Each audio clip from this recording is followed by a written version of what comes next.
Fantastic. Now, I know you can just buy these things whenever you want. You can stream them whenever you want. They're available in 100 different formats, and you get a DVD or whatever. But it's not the same. And it's also not democratic because there are people, believe it or not, who lack resources. They don't have the internet. They don't have extra money. They can't buy things. They're just scraping by or not even scraping by. But they've got a crummy little television and they can watch free television. God bless them. Let them have that one bit of entertainment. We live in such bubbles and we forget about people who don't have resources. So in the name of democracy, in the name of goodwill, in the name of everything that is holy, let's have some decent free television broadcasting.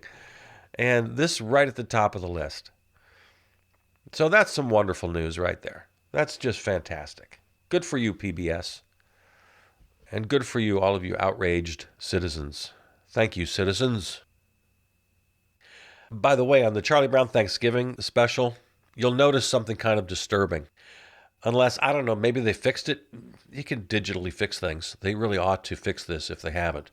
And that is, the Peanuts gang has only one black member. Franklin is the character's name. Charles Schulz added the character to the strip in the, mid-60s, I guess, when he got a letter from a fan saying, what's the deal? None of the kids look like me. How come you don't have any black kids? And he thought about it for a minute and said, yeah, you're right. So he introduced Franklin to the group with zero fanfare. He just showed up one day, said, hi, I'm Franklin. Linus said, hi, I'm Linus. And it was on from there. Franklin became part of the Peanuts gang. And Charles Schulz got some real backlash. Some newspapers stopped carrying him. His syndicate, United Features Syndicate, distributed the strip, and they fought him. And he said, no, this is happening. You can just suck it, United Features Syndicate. I don't care. I'm doing this. Charles Schulz was generally a good guy. So they gave in. Franklin's now part of the gang. But now comes the TV people, and there was a problem. Franklin is part of the TV special, but when it comes to sitting down for Thanksgiving dinner, as you'll remember, they all gather around this big picnic table. And Franklin is sitting alone on one side of the table, and all of the other kids are together on the other side of the table. Apparently, as I remember reading the story recently, Charles Schulz lost some control when it came to the TV specials. The network and the sponsors had ultimate power over such decisions. So that was that.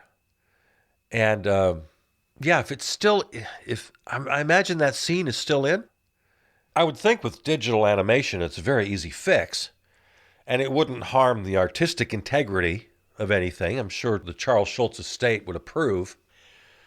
So let's get our outrage going on that one. Let's say, okay, you guys, fix that scene. The Charles Schulz estate certainly will approve, and let's have that fixed for next year. If it's not, maybe it's fixed already. I haven't seen it for years. So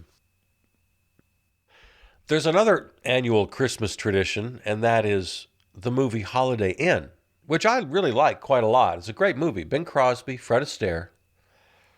But there's quite an elaborate scene, several scenes actually, around a minstrel number that they do. Holiday Inn is Bing Crosby. The Bing Crosby character starts Holiday Inn, and they put on shows on holidays.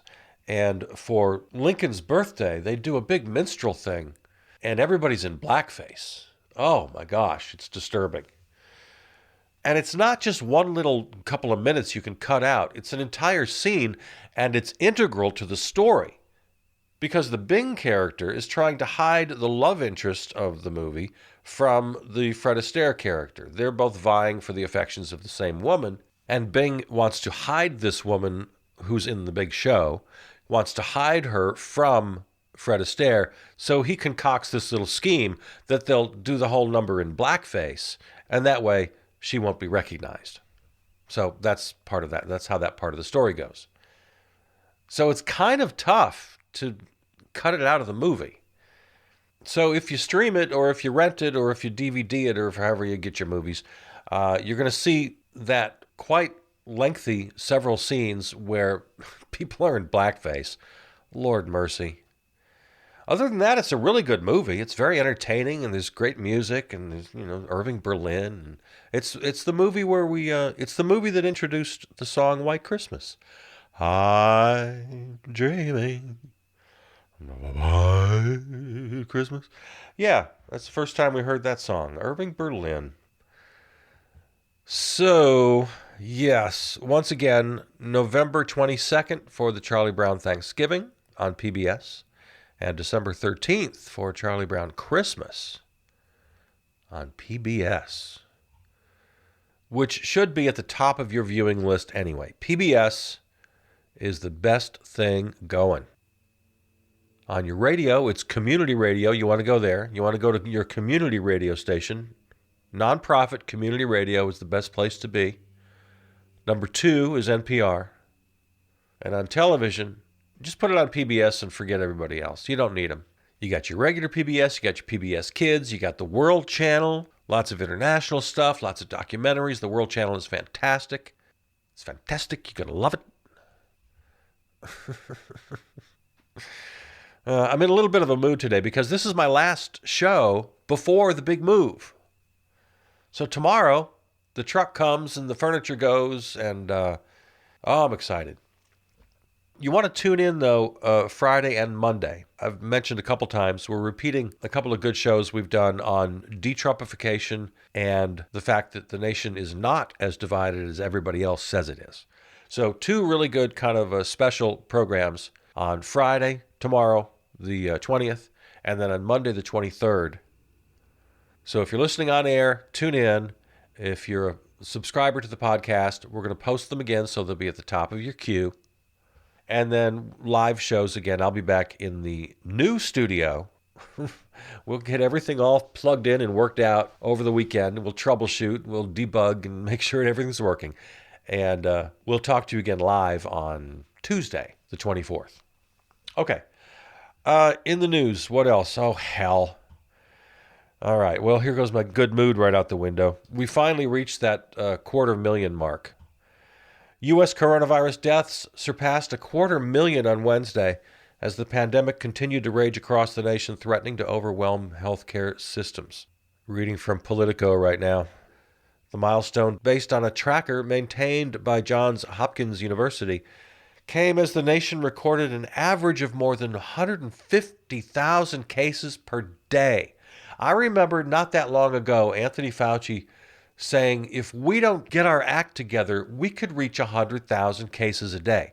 And at the time, it was like 15 or 20,000 a day. I mean, it was crazy. I thought, what is he talking about? 100,000? That's unthinkable. He said, no, we got to get this together. This thing is exploding. He said we could get up to 100,000, and I was just dumbfounded by that prediction. Now we're up to 150,000 cases per day. And I heard somebody say yesterday, in the same kind of jaw-dropping prediction, we could be hitting 400,000 a day. Over the past week, it's been 150,000 cases per day, with about 70,000 people hospitalized. This is insane. The U.S. continues to lead the world in deaths and confirmed cases. The U.S. counts for about 18.5% of coronavirus deaths globally, even though we comprise just 4% of the world's population. Hospitals here in the Midwest and elsewhere are warning there are not enough doctors and nurses to handle the surging caseload, with 22% of hospitals reporting staff shortages in mid-November. It's already horrible. We can't let it get worse. We simply won't have the capacity to treat people. If this thing continues to rise, people are going to be dying in their homes. They're going to be dying in hospital lobbies. Stay home for Thanksgiving. Stay home for Thanksgiving. I don't care. Stay home. I don't care. Don't give me any back talk on this. Stay home. When you have to go out for essentials, wear your masks, keep your social distance, and then get your ass back home and wash your hands. Congress, damn lame duck Congress, get help to cities, states, hospitals. Send cash money to American citizens so they're not forced to go out and work in this death trap. I've given up asking the president for anything, but we still got almost 2 months to inauguration, and those are 2 months we cannot waste. So how about it, bobblehead Mike? How about it, cabinet? Will somebody in there show some responsibility, invoke the 25th Amendment, set this guy on the sideline, and get the American people some help? Start the transition with Biden, knock some heads together in Congress, invoke the Defense Production Act, and meet this emergency. Yeah, the vaccine is great, but it's not going to help anybody for a couple of months. At the very earliest, with emergency authorization, we can get it pretty quickly to the healthcare workers. Now, that's great. That's very good. But it's going to take some time to vaccinate everybody. And there's still a good portion of dopes out there who aren't even going to get the vaccine because they don't believe in it. So don't just put on a big old smile and tell me about how great the vaccine is. That's wonderful. I'm happy to have the vaccines. But it's going to take a while. It's going to take up to a year to get everybody taken care of. So don't talk to me about the vaccine right now. We are in an emergency. The damn house is on fire. And if you're thinking about getting together for Thanksgiving, just put that thought out of your mind right now. Would you please stop it? Thanksgiving could be the single worst super spreader event of this crisis so far. This thing could just explode to numbers that we haven't even been able to imagine. Experts warning us about Thanksgiving celebrations becoming super spreader events and people just not listening. Healthcare workers, oh my God, that heart-wrenching story from that nurse, you saw this one? Describing patients who, in their dying breath, still didn't believe it. This isn't happening, it's all a lie. Believing the lies of the Orange Menace. Thinking the whole thing was a hoax. I can't be dying from the virus. It's not real. What is wrong with us? Now, I've said many times myself, I understand people who have to feed themselves and their kids, and they have to go to work. So they say, listen, I don't care, Governor. I'm not staying home. I gotta feed my kids. So I understand that. So I don't criticize those people. I criticize Congress and the president for not providing the funds needed to allow people to stay home who are not in essential work. But who I'm talking about are people who do have choices. And they are choosing to go out and just sort of live life normally, without masks, without distancing. Going out shopping, going out drinking, going to the gym. Nicole Hemmer had an interesting opinion piece on CNN this week about this sad state we're in. Heller wonders why we can't meet this challenge. She wonders why America as a whole, why we can't make sacrifices. And she talks about the sacrifice of the so-called greatest generation who lived through the Depression and World War II. And there were paper drives and rubber drives, rationing of food and energy. She writes, that same call for the sacrificial spirit of the greatest generation has echoed across the media landscape as both a rallying cry and a censure, urging Americans to sacrifice to save lives and deploring how selfish we have become. Yet, she writes, this appeal to the past misunderstands just how reluctant Americans in the 1940s were to abide by the new restrictions of the wartime economy. Understanding today's self-centered, rule-breaking, comfort-craving Americans in accurate relation with our past matters because it reveals that the problems we're facing now reflect a failure not of American spirit, but of American leadership. During World War II, Americans dealt with government rationing for the first time. World War I had relied on voluntary restrictions. Meatless Tuesdays and wheatless Wednesdays encouraged Americans to conserve supplies, but did not require them to do so. But in the 1940s, volunteerism was not enough, and soon shoppers needed ration coupons to acquire meat, sugar, gasoline, and other basic goods. That is, if they were playing by the rules.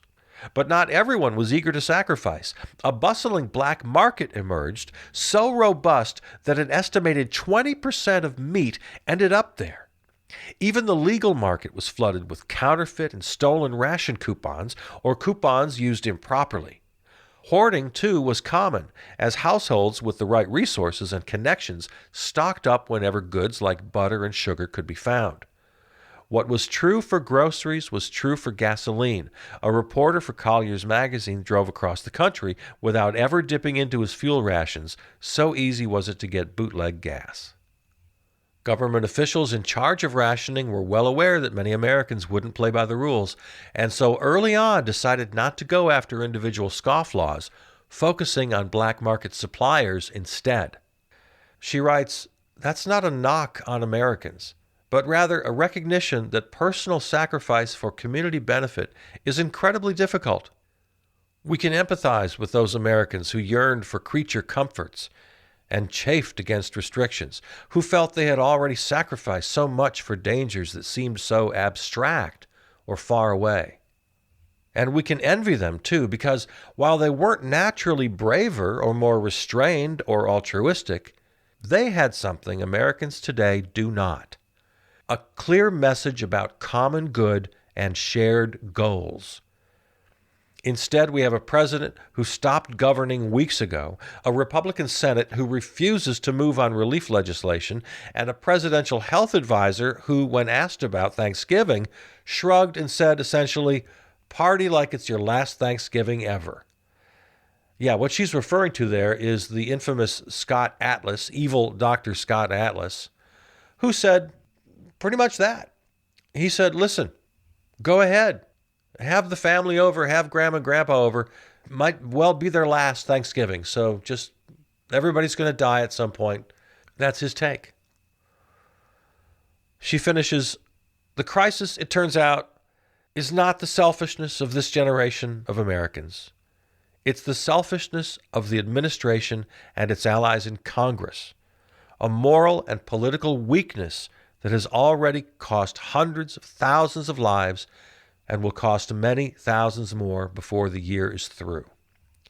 So that's an opinion piece from Nicole Hemmer of CNN. And yeah, I think I agree. Yes, all of her criticisms of the current government are well-founded. Her historical comparisons seem to be on point. To the extent we had greater success in the World Wars and the Great Depression in meeting the sacrifices necessary, she gives credit to leadership. Okay. I'm a lefty. I believe in the role of government. A strong, efficient government. A government of, by, and for the people that enshrines small d democracy in its very core. So I believe in government. And our current government's inability or lack of willingness to do anything, there, Hemmer is right.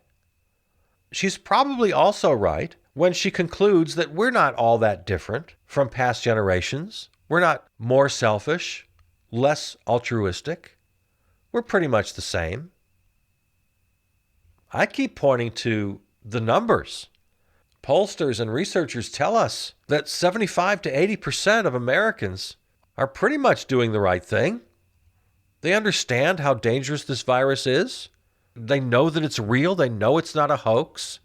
They're being very responsible in their behavior. But it's that 25 to 30%, a really large number, that are responsible for spreading this thing like wildfire. So here's where I part from this opinion writer. I think the central problem is the loss of our democracy. If 75 to 80% of Americans understand the problem and what needs to be done, why isn't their will reflected in legislation? Because democracy has been dead in this country for quite a while. You and I have talked about this.